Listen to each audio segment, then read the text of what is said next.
एक पिता तुल्य गुरु खोया, या एक दोस्त खोया, या एक पता नहीं, बहुत 4-5 फिल्में हमने की साथ ओम जी के साथ। और बड़ा भाग्यशाली रहा कि पिछले 1 महीने हम लोगों के बड़े साथ भी थे। बनारस में थे, एक फिल्म कर रहे थे, बनारस 2006 बॉम्ब ब्लास्ट पे फिल्म थी, तो बड़े मस्ती में थे वो। उनके दुख गम सबको पता है, मुझे भी पता थे, क्योंकि हम लोग मुझे बड़ा देसी मानते हैं कि तुझसे बड़ी गांव की महक आती। मुझे बोले तू बड़ा देसी मुंडा है, और मनोज भाई को जैसे बबुआ बोलते हैं, मुझे भी बबुआ बोलते हैं। और वो ये भी हुआ कि उस दिन जो डिबेट में बड़ा हंगामा हुआ इस देश में, ये देश भी हमारा अद्भुत है। तो उस दिन मैं भी उस डिबेट में, मैं दिल्ली में बैठा था, ये लखनऊ में थे, और उसको कुछ प्रोवोक करके कुछ पूछ लिया गया होगा। शूटिंग से आए थे, जबरदस्ती उनको माइक निप्पल लगा दिया होगा कि बोलिए बोलिए, तो बैठ के कुछ बोलने लगे होंगे। अवघड़ आदमी थे, अवघड़ों को छेड़ना नहीं चाहिए, लेकिन छेड़ देते थे, क्योंकि वो अवघड़ यहाँ से, और कलाकार मुझे लगता है यहाँ से नहीं सोचते, वो यहाँ से सोचते, इसलिए कलाकार होते। और वो ओम जी थे, उन्होंने बोला, मैं भी था डिबेट में, मैं उनको देख रहा था, टीवी पे देख रहा था। वो बात गई, उसके 2 दिन बाद हमको बनारस मिला था, और हंगामा तब तक देश में त्राहिमाम मचा था। सब लोग गरिया रहे थे, ये हैं वो हैं, फलाना है ठिकाना है, जिसको जो मन में आ रहा था बोले जा रहा। और हम लोग बनारस मिले। बनारस क्या मिले, हम लोग तो मुंबई एयरपोर्ट से ही साथ चले, कॉफी वॉफी पिए। तो मुझे लगा कि भाई लोग बड़ा गाली देंगे, लेकिन मैं देख रहा था कि फोटो खिंचवाने वाले की तादाद बहुत बढ़ी, और सेल्फी बहुत खिंचाए जा रहे थे लोग। बनारस था, फिर हमको लगा बनारस में हड़कंप होगा, क्योंकि इतना आग लगी हुई थी देश में कि देशद्रोही आ गए, और ये फलाना फलाना बहुत सब। तो वहां देखे तो और ज्यादा फैन फॉलोइंग बढ़ गई थी। और फिर रात हम लोग साथ बैठे। अक्सर उनको ईस्ट टू लव ड्रिंक, वो शराब बहुत पसंद करते, उनको मजा आता था, आनंद लेते थे, क्योंकि उसमें और मस्ती में आते थे। उनके अंदर का बालक है ना मिश्रा जी, मिश्रा जी, हम लोगों ने बहुत अच्छा समय बिताया मिश्रा जी, और कई सालों से ओम जी के साथ हम लोग ने अच्छा समय बिताया। मिश्रा जी आपको बहुत प्यार करते थे, पत्नी की तरह।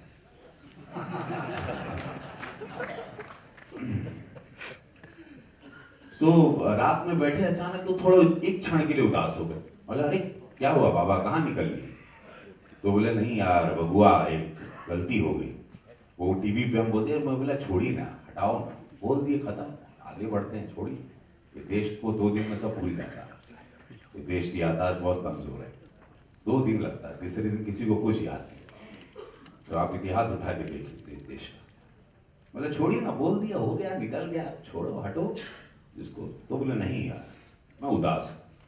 तो मतलब तब क्या करना है? हम दोनों अकेले बैठे थे, मिश्रा जी बीच बीच में ड्रिंक सर्व कर रहे थे।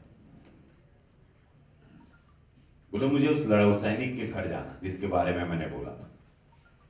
बबुआ उसके घर वाले हम पर कहीं अटैक वटैक तो नहीं करेंगे? तो मैं बोला हैं, तो इटावा था, तो हम इटावा के एसपी वगैरह से बात की, पुलिस फोर्स से बात की यूपी में। बोला ठीक है आप चलिए, आपका बाल बांका नहीं होगा, ये हमारी जिम्मेदारी। और उनकी पूरी पूरी सुरक्षा वगैरह करके वो वहाँ गए। 10 लाख रुपया उन्होंने उसको दिया, हमको नहीं बताए थे। वहाँ जाके फिर उन्होंने फ़ोन किया कि मेरे बबुआ 10 लाख रुपया दे दिया। उस सैनिक को वहीं हवन करवाए, वहाँ जम के रोए। बोले बहुत रोए रवि। बोला ठीक है, वो रोए हुए हुए। उसके बाद आए, फिर एक दिन रात हम बैठे। बोले यार मैं नसीर सर कहता हूँ, नसीर भाई कहता हूँ, भी हमारे बड़े अजीज। बोले नसीर की बहुत याद आ रही। ना ऐसी एक रात वापस, क्योंकि बनारस काफी दिन का लंबा शेड्यूल था हमारा, पिछले महीने ना मिश्रा जी। हाँ, तो फिर नसीर की बहुत याद आ रही। तो हमारा अरे आपके तो मित्र हैं, घनिष्ठ मित्र हैं, रूम पार्टनर हैं, रूम की किस्से कुछ सुनाया, कुछ बातें मैं नहीं बताना चाहता हूँ। तो उन्होंने बोले बबुआ एक घड़ी पहना हूं मैं। घड़ी दिखाया, ये नसीर ने दी है। मैंने जिंदगी में इसके बाद कभी घड़ी नहीं खरीदी। मैं नसीर वाली घड़ी पहनता हूँ और मैं उसको बहुत मिस करता हूँ। वो मुझे बहुत याद आता है।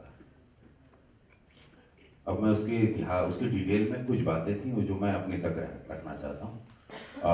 वो दोनों की मित्रता की बहुत बहुत सुंदर मित्रता, नसीर सर की और ओम जी की बहुत सुंदर मित्रता। वो मैंने अपने कान से सुना है मेरे इलाके, वो मैं अपने दिल में रखना चाहता हूँ। बहुत सुंदर मित्रता और बहुत सुंदर बातचीत, कुछ मैसेजेस की बातचीत दोनों की बहुत सुंदर।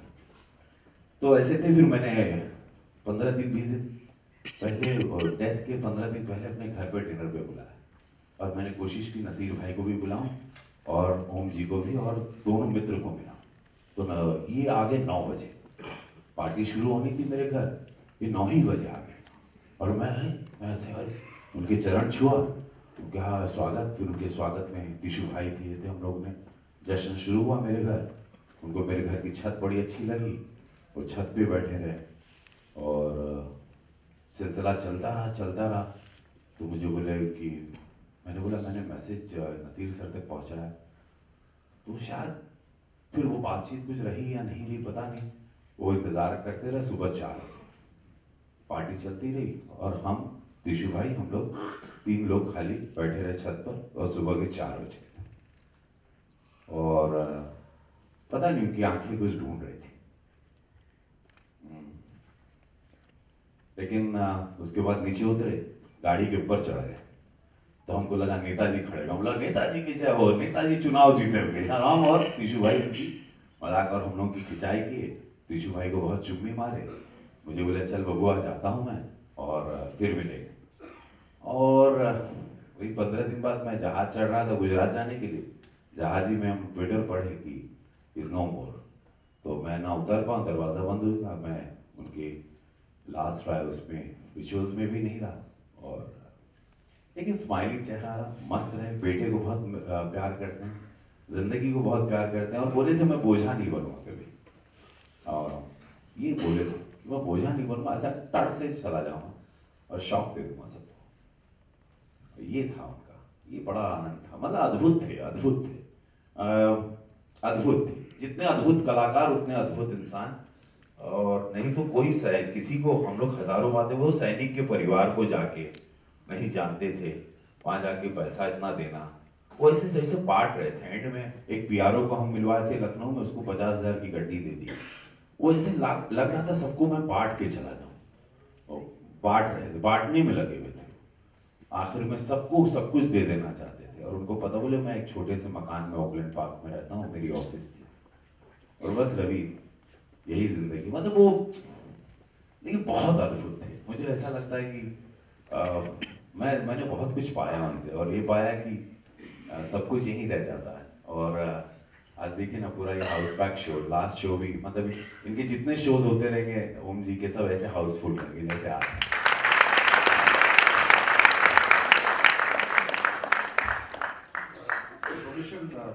सुशांत,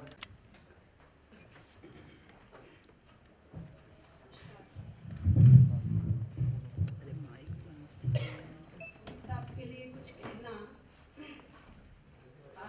मुश्किल है, कठिन है। कठिन इसलिए नहीं कि शब्दों का अभाव है, कठिन इसलिए कि साइंस में शायद 3 या 4 डायमेंशन होते हैं और योग वशिष्ठ में 16 डायमेंशन होते हैं। पुरी साहब के हजारों डायमेंशन थे। मैं आज सबको सुन रही हूँ तो मुझे ईर्ष्या सी हो रही है कि वो सबके थे, किसी एक के नहीं थे।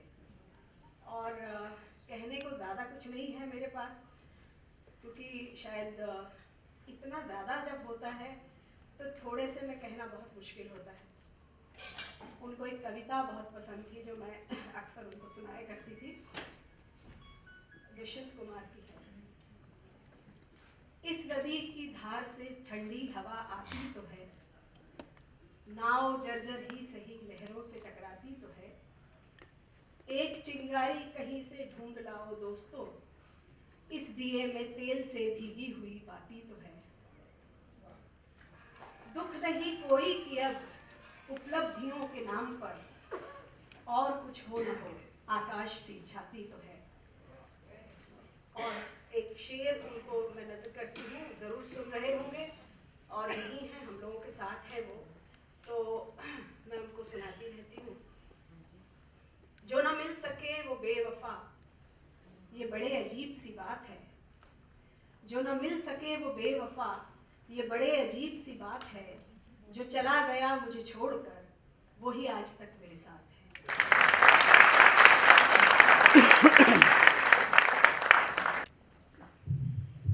नमस्कार।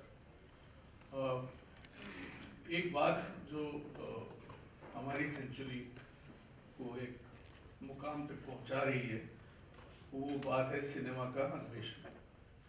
और इस छोटे से बड़ी डिस्कवरी या इन्वेंशन से Om Puri is going to be alive forever.